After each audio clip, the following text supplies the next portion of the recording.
Good morning to you. The fifth Wildcat off the NBA draft board was Dakari Johnson. Picked 48th overall by the Oklahoma City Thunder. Johnson spent this last season as a role player behind 3 lottery picks, but his numbers and percentages, they still stood out to OKC. General Manager Sam Presti impressed by how Dakari could come off the bench on such a talent-loaded team and be productive. A really great kid, and he's got a great disposition to him. A very really smart guy. He's really efficient around the bucket. Rebounds the ball. The rebounding percentages are really good.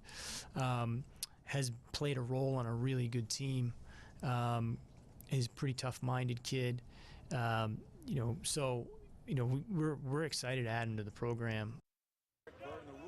Tyler Ulis in Louisville for Camp Rondo this week. The UK point guard is one of the basketball cats who are actually coming back, and he will share the backcourt with a couple of 5-star freshies. One of them right there, yes, Jamal Murray, and then Isaiah Briscoe. Here he is on both of those guards. That's very big for us because, that gives us another guard, more depth. And, last year we had 10 guys. We didn't know how many we were going to have this year. Me and Briscoe, he's a crazy dude. He's funny. So this year's going to be a lot of fun. With him playing with him in the backcourt. I can't wait.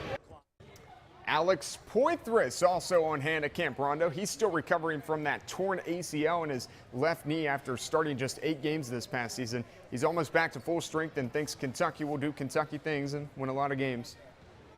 Yeah, close. They're trying to say I'll probably be cleared end of August probably. So, just keep on doing my rehab, keep on doing what I need to do and just trying to get healthy and trying to get back out there. I think we're going to be a good team again. We're going to have a great guards. We still have a couple bigs, Cal will put us in the best system, whatever offense we run, I feel we're going to be good again.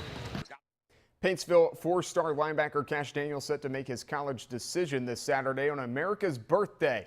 He's got it narrowed down to 3 schools, Kentucky, Louisville, and South Carolina. Former Kentucky Wildcat David Jones hosting his football camp this past weekend, and he remembers how he felt coming from Belfry and going to Kentucky to play football. He figures Cash wants to do the same thing he did, rep the mountains.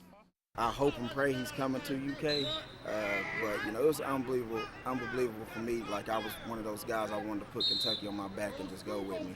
I was wanting to put Belfry on the map because they did so much for me, and I feel Cash is the same way. He want to put Paintsville on the map. He want to give back to all those coaches that helped him get to where he's at and his family. And he's a country boy like I was, so if he want to still stay country, he's gonna go there.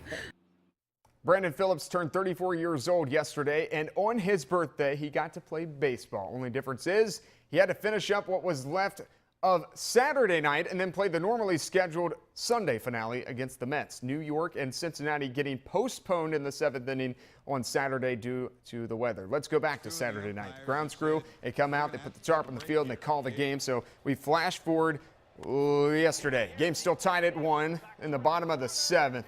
Skip Schumacher.